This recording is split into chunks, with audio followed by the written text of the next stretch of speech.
In late November 1942, the Germans, as much as the Soviets, were surprised by the outstanding success of Operation Uranus.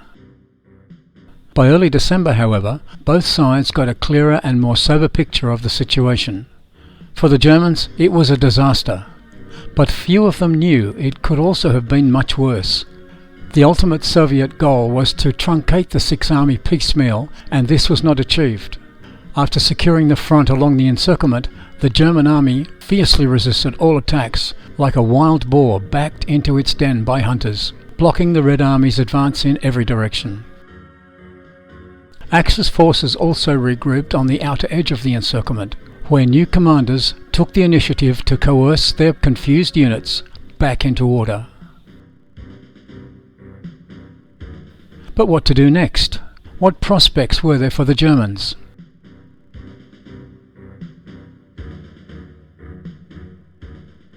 Army Group B's command was well aware of the danger and requested an immediate retreat from Stalingrad.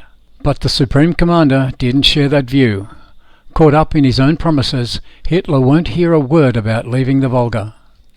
It's possible that Manstein, appointed at the head of Army Group Don on the 24th of November, could have influenced Hitler in his decision, as he had earned himself considerable credibility with the Führer. But the Field Marshal approved the choice to let Sixth Army stay on the Volga, most likely because at this stage he didn't yet have a clear view of the situation. 4 days later, the critical state of the German position became obvious, and Manstein was forced to change his mind. Keeping his options to himself, he understood that there was no other option but to achieve a junction with Paulus as soon as possible and eventually abandon Stalingrad. On the 1st of December, Manstein gave the order to prepare Operation Wintergewitter in German, to begin within 10 days. He planned to attack on two fronts, from the Aksai River in the Kotelnikova region with the 4th Panzer Army's 57th Panzer Corps, and from the Don-Chia confluence with the refitted 48th Panzer Corps. This plan supposed that the bridgeheads, still in German hands east of the Don, would remain so until the offensive was unleashed, as their loss would alter the course of events, causing the attack to be executed on a single axis instead of two. Another prerequisite was that the Sixth Army would hold its ground for some weeks longer and actively assist in the rescue operation. But the third and perhaps most important question was, what would the Soviets do? And indeed, the Red Army was not idle and just waiting for the Germans to recover. On the 2nd of December, Vasilevsky issued the order for Operation Saturn, another strike against Army Group B aimed at Rostov.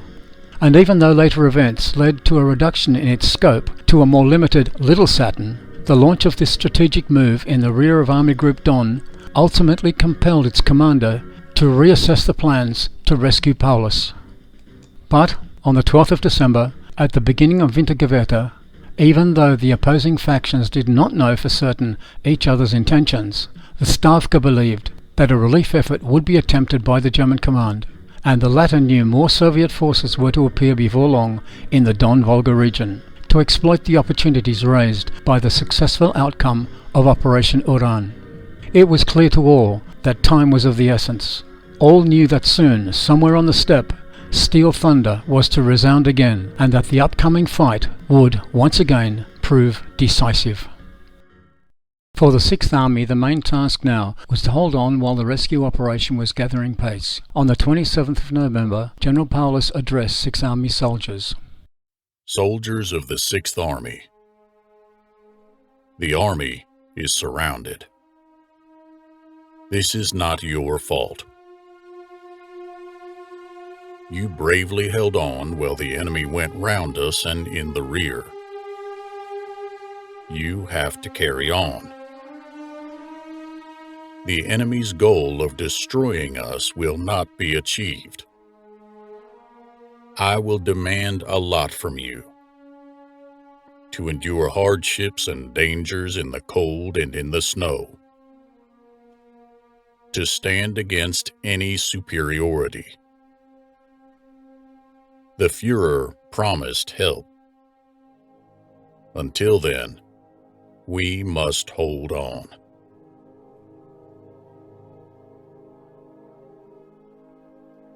If the whole army behaves like one fighter, we will manage.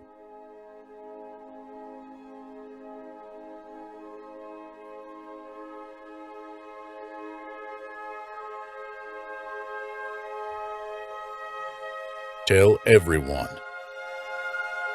the Führer will pull us out.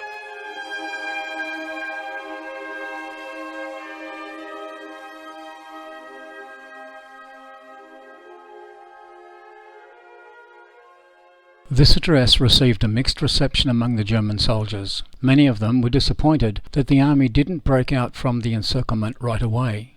They thought it was folly to stay there and wait. But others strongly believed in the word of their Führer and also in Manstein's ability to mount the operation to rescue them. So what about this capacity, and what exactly was Manstein's strategy? Plans for a relief effort toward Paulus were put forward early, even before the encirclement had become a reality. On the 24th of November, the OKH had already revealed the outline of the operation. 4th Panzer Army had to assemble a powerful group in the area of Kotelnikovo to attack in the direction of the 6th Army, whilst the latter had to gather its mobile units in the southwestern edge of the pocket to attack and, in turn, join with the incoming forces. It was stated that all the other parts of the so-called Stalingrad fortress, and especially on the Volga, should be held at all costs. As soon as he was put in charge of Army Group Don, Manstein asked for significant resources to be able to achieve this business. The German High Command offered him everything it could find and more, gathering units from different sectors of the front. 4 panzer divisions formed the Armoured Fist in the operational group. The 6th, stationed in France, the 11th and 17th from Army Group Centre, and the 23rd from the Caucasus Front. Several infantry divisions would have to follow in the tracks of the tanks. The 62nd and 294th stationed on the Chur, and the 304th, 306th and 336th coming in from the west. Also promised were the 7th and 8th and 15th Luftwaffe ground divisions and the 3rd Alpenjäger mountain division.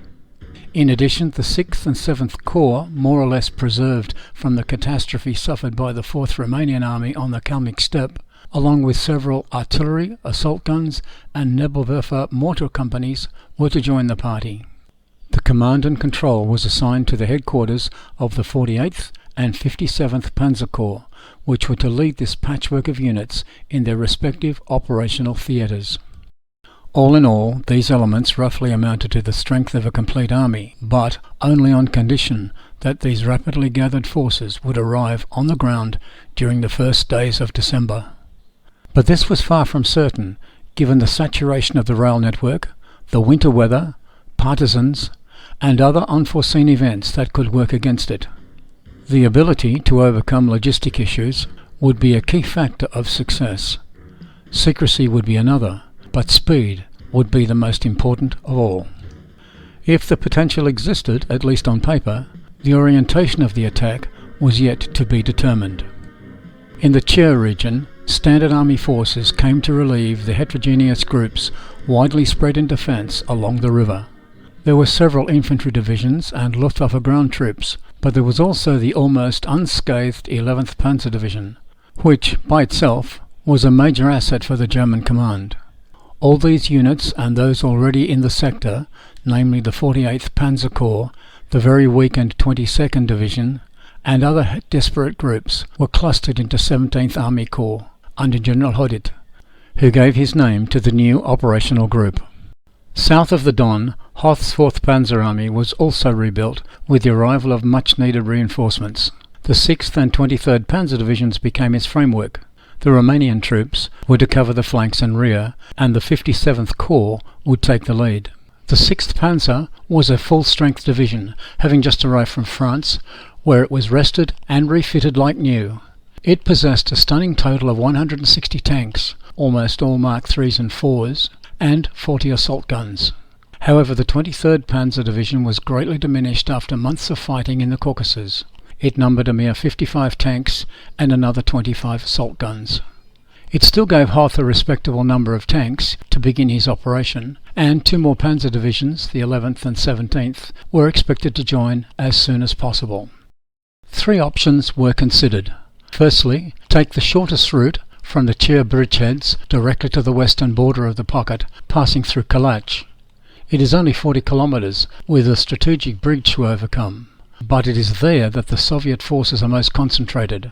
Group Holit would have to ward off counterattacks by the Southwest Front's 5th Tank Army. Then, after Kalach, the Don Front's 21st Army would become the next opponent to fight, before reaching the encircled 6th Army. Secondly, choose a road 3 times longer, the one leading from Kotelnikovo to the southern part of the pocket. But these 120 kilometres are favourable to mechanised troop manoeuvres, a clean steppe cut by 2 modest rivers, the Aksai and the Mishkova. In this area, the 57th Panzer Corps would only face the Stalingrad Front's weak 51st Army. At that moment, the Soviets field far fewer units on this axis than on the first one. And thirdly, combine these 2 options in variable proportions. The German strategy will be in gestation during the last week of the month, and the final version will receive amendments in the beginning of December. On the 28th of November, Manstein was able to draw a more precise picture of the Sixth Army situation, which led him to revise his assessment and the strategy he would apply with the encircled troops. He stressed that the successful air bridge in the Demyansk pocket that occurred the previous winter was not to be regarded as an example, as the circumstances were completely different from those applying to Stalingrad. According to his analysis, if the front was not quickly restored on the Don River line, Paulus's army would have to get out of the pocket and give up the Volga, or Germany would lose the strategic initiative in the entire region for quite a long time. Manstein therefore shifted from his first analysis a few days earlier. He was now favourable to the abandonment of Stalingrad. However, he did not give any formal order in this respect, nor would he give any when the rescue operation would reach its critical point. Unwilling to go up against Hitler, the Field Marshal hoped he could make the latter understand that a link-up with the beleaguered troops could be only weak and temporary, and that the only real option was for a complete withdrawal of the Sixth Army back to the 4th Panzer Army's vicinity. But he chose to stick with asking his superior, as he would stick with suggesting to Paulus, his subordinate, that 6th Army should retreat. But he would not force the decision, whereas it was arguably something he might have achieved, given his influence with the Führer. This ambivalence would still fuel controversies for some 50 years after the war. On the 1st of December, after Manstein went through the balance of power assessment regarding forces currently available and those to come, he signed the order for Operation Wintergewitter that was scheduled for 10 days later. It had finally been decided to attack on both axes. Hoth's 4th Panzer Army, with the 57th Panzer Corps, would strike first from Kotelnikovo, with Romanian units to cover his back. Then, Group Holit with the 48th Panzer Corps would come up from the Nizhny Cherskaya bridgehead, and both will advance together. The centre of gravity between the 2 formations would be adjusted depending on the evolution of the situation. 2 days later, Hoth asked for some adjustments before launching the operation. He felt the strategy of his superior too complicated and the pivotal point of the attack insufficiently defined. In his opinion, the plan to send the panzer divisions crossing the Don only to become bogged down in a tiny bridgehead under fire of Soviet guns was crazy. He thought it was more efficient to race straight for the pocket, following the railway, with the Romanian cavalry protecting his flank. If the latter was to prove unreliable, then it should be possible to make up for it by speeding up and utilising the 17th Panzer Division, currently in reserve behind the Chir River. Paulus would have to come out a few kilometres toward him, after reception of the password Donnerschlag, thunderstrike, and 6th Army was to attack from inside the pocket toward the Donskaya Tsaritsa River to meet his forward units. Once the junction is made, a huge supply column of fuel and munitions would be channeled through. Manstein trusted Hoth on these tactical aspects, as long as they were not disturbing his plans to bring back the Sixth Army behind the Don. All available forces were thus subordinated to the 4th Panzer Army. The forces were now gathered and their objectives assigned. But would they prove sufficient? Let's now consider what forces were facing Manstein's rescue operation and what were the Soviet strategic perspectives at the time of Wintergewitter. During Operation Uranus, General Vasilevsky was coordinating the joint offensives of the southwestern, Stalingrad and Don fronts. As soon as the Sixth Army was surrounded on the 24th of November, he tried to deal with it immediately by ordering attacks to continue everywhere against the emerging Stalingrad pocket. However, the mistake made by the Stavka in the evaluation of German forces removed any chance of success for the mission, because the Soviet forces available at that moment were clearly insufficient. The Don and Stalingrad fronts did not face 90,000 men, as had been estimated, but 3 times more.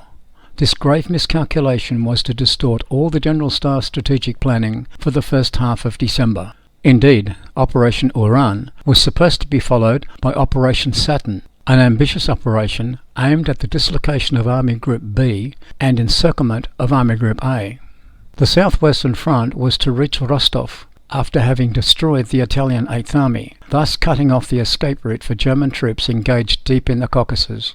Then, by a domino effect, the entire German front in southern Russia should have crumbled, writing off about 1 million men, a third of all Axis forces in the USSR. Operation Saturn mainly relied on General Malinovsky's 2nd Guards Army, an exceptionally strong formation created for the occasion.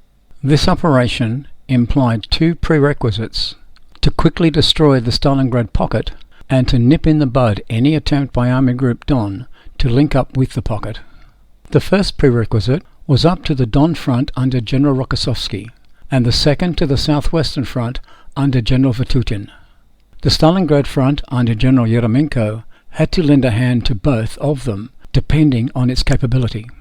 Vasilevsky was to coordinate the Don and Stalingrad fronts in their offensive against the Sixth Army, and General Voronov was chosen to coordinate the southwestern and Voronezh fronts in Operation Saturn.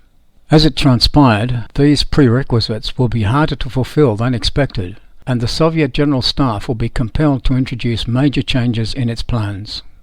Let's consider the 3 Soviet fronts and their role in the upcoming course of events with Operation Wintergewitter. First, the Don front, whose only mission was to destroy the encircled Sixth Army.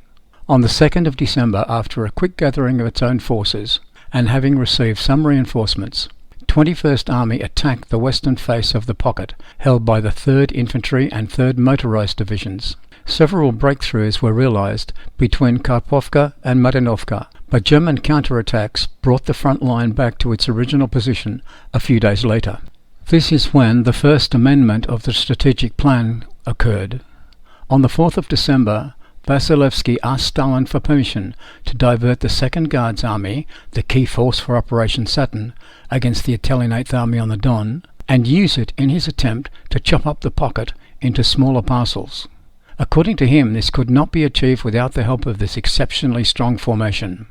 Now, during the first part of the war, when Red Army commanders were considered as mere tools for implementation of a policy designed at the top, when even army generals were constantly looked upon as untrustworthy in their own strategic choices, the Supreme Commander would never have granted such a bold request. But this period was over. Thanks to Stalingrad, trusting commanders was back, and political commissars weighed no more in their decisions. New figures had emerged, which would become role models for military skills, craftsmen of final victory. This was why Stalin finally decided to agree with the Chief of the General Staff, although he made it clear that Vasilevsky would be the only one responsible for the consequences of this dramatic change, and hinted that he better achieve the expected results. Malinovsky's troops were then redirected a few days later toward the Don area and the Stalingrad pocket to serve as a base ingredient for the new operation, planned for the 20th of December, with the aim to destroy the Sixth Army once and for all. Second, the Southwestern Front. The first mission of the Southwestern Front was to destroy the German bridgeheads west of the Chia River, which were potential bases for an operation towards Sixth Army. For this purpose, the 5th Tank Army was ordered to attack on the lower course of the river. This highly strategic location at the confluence of the Chia and Don rivers also contained one of the last undamaged bridges remaining in the whole region. After 7 days of heavy fighting, both opponents were completely worn out. Whilst the Soviets couldn't achieve any significant breakthrough, the attrition effect was sufficient. The main German strike force west of the Don was neutralized, and any twin attack for Operation Wintergewitter was ruled out. In Manstein's plans, the 48th Panzer Corps was to advance on both sides of the Don River, with the 11th Panzer, 7th Luftwaffe, and 336th Infantry Divisions. This advance was to provide a strong flanking force to the 57th Panzer Corps, which was to lead the main attack. And once the junction with the Sixth Army was made, convoys were to pour supply into the pocket, using Verkhnecheskaya as a base.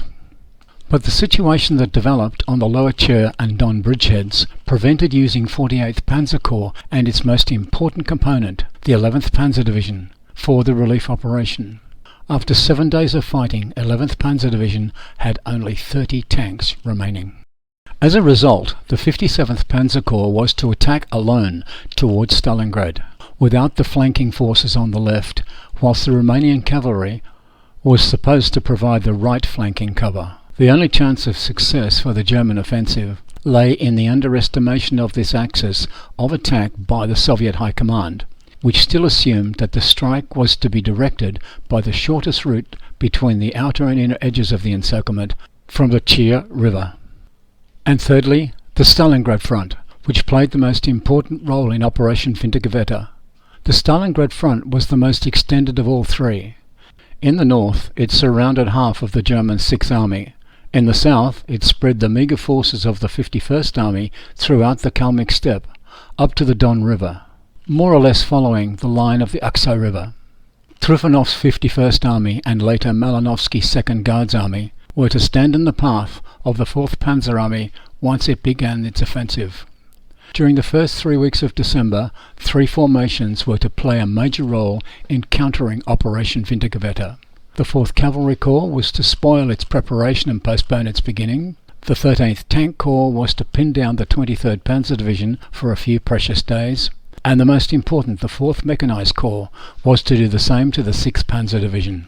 Yet, even though the initial German plans had to be revised and the available forces for Wintergewitter were reduced to a limited portion of the 4th Panzer Army, the initial odds were still largely in Germany's favour, with a strength ratio of about 1-to-1 in men, but 3-to-1 in tanks. All told, at the beginning of Wintergewitter there seemed to be some real hope of success. Indeed, as events proved, there was a time window of several days when Manstein could still turn the tables and reach Paulus. Stay tuned for the next episode, which will see the beginning of Wintergewitter and the unfolding of these historical events.